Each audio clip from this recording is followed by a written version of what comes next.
Hi everyone, my name is Dr. Mitesh Patel. I'm a academic GP trainee at the University of Nottingham.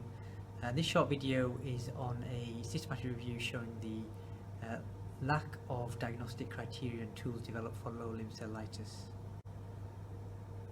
Why did you do the study?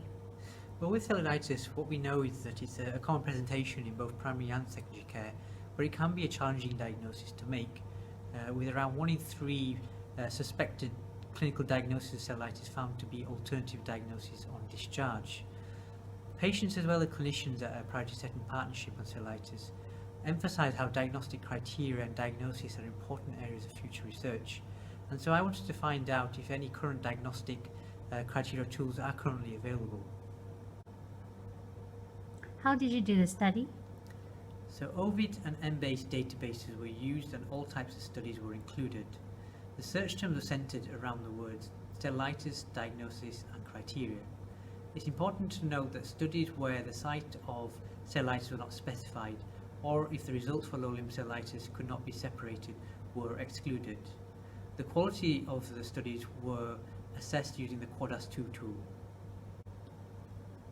What were your main findings?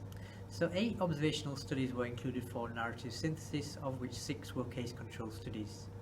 Now in diagnostic accuracy studies, you're looking at the index test and the gold standard reference test. The gold standard reference test in these studies, for 7 of them, included the clinical diagnosis by a healthcare professional.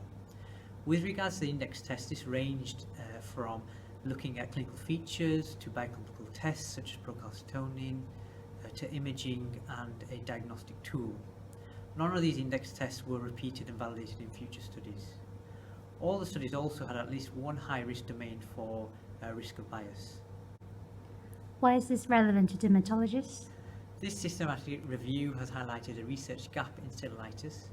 Currently, there are no validated diagnostic criteria or tools that can be used in clinical practice, and future studies should look at designing a diagnostic tool or criteria that can be used in a prospective study that's validated using a gold standard of a cellulitis specialist and can be used in both primary and secondary care.